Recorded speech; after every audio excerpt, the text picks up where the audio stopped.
Ladies and gentlemen, welcome to the main event.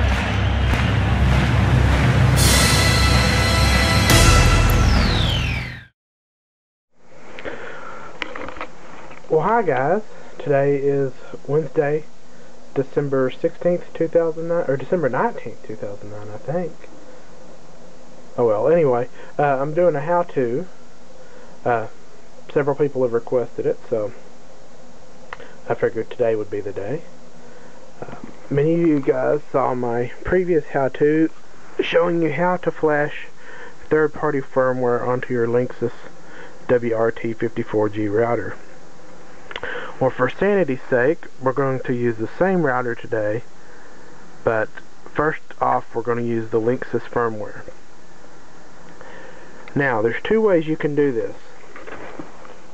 Two ways you can use your router as a wireless repeater. The first way involves running an Ethernet cable from your original router, which there's mine sitting right there, the one that's connected to the internet. Sorry, there's shoe polish in the way, but you can see it. There's shoe polish and sunglasses. There it is. There's the one that's connected to the internet. Involves running a cable all the way over to your computer. To your extra router, the one you want to use as a repeater. The second way involves no cables. Involves just setting this up and then taking it to the other side of your house and plugging it in somewhere. All you have is a power plug connected. Now, my reasons for needing a wireless repeater are that about 1,000 feet over, well, maybe not 1,000 feet, maybe about 500 feet over this direction, which is 500 feet from our house, which our house is another 100 foot. We've got some neighbors, a couple of older folks that I built them a computer and with wireless adapter, and they just use the internet for checking email and the occasional web browsing. So I want to give them a better signal, because right now they're just barely making it.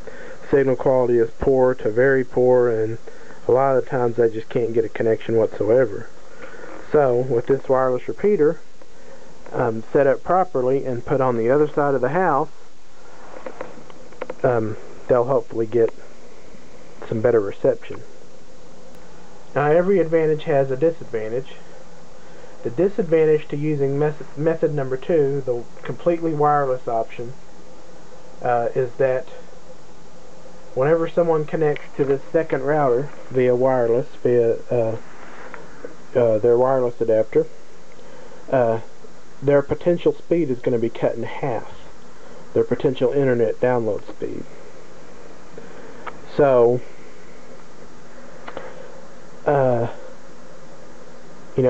if for some reason you have an internet connection that's capable of 54 megabytes a second, which is what 54G is, then theoretically anyone connected to this router, the second router, is only going to be able to get 27 megabytes a second. I don't know of anybody except some of those with fiber optic connections that even have a connection that fast, so that's really not an issue.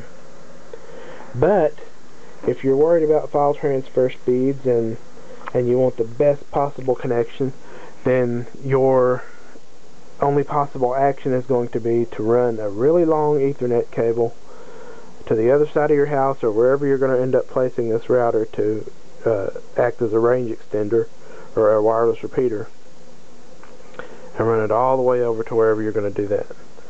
So first we'll do the wired way, and we're going to use the Linksys firmware on this Linksys router. That's the other thing. If you want to do it wireless without any wires at all, on this particular router, the Linksys WRT54G, you have to use a third-party firmware like Tomato or DDWRT. Linksys does not give you the ability to use this in wireless bridge mode, which is a shame. So complain to them. And the reason they do that is so that you will run out and buy a Linksys wireless repeater or wireless Ethernet bridge. We can get around that. But first, let's go for the wired configuration. So what we've got here is our Linksys WRT54G. This is a version 2.2 wireless router, 54G router. And what I'm going to do, if you look at your router, somewhere on the back should be a reset button. It's usually hidden and recessed, and you can only get to it with something sharp or pointed like a ballpoint pen. I've got a screwdriver. So what I'm going to do, I'm going to hold it down here while I do this, is reset the router. And I'm going to do that by pushing this button for 10 seconds. 1, 2, 3, 4, 5, 6, 7, 8, 9, 10. And one to grow on. And I'll let it go. If you take a look-see at your router, you'll see that it reboots. We missed it. Oh, there it goes. The router does reboot. Okay, now, as far as connections go, while we're setting this up, this again is the wired version, the wired connection version. This means you're going to be running 100 feet of cable or wherever you're going from router 1 to router 2. So what we want is one wire connected to your computer for right now, one Ethernet cable connected to your computer, and that's it while we do the initial setup. So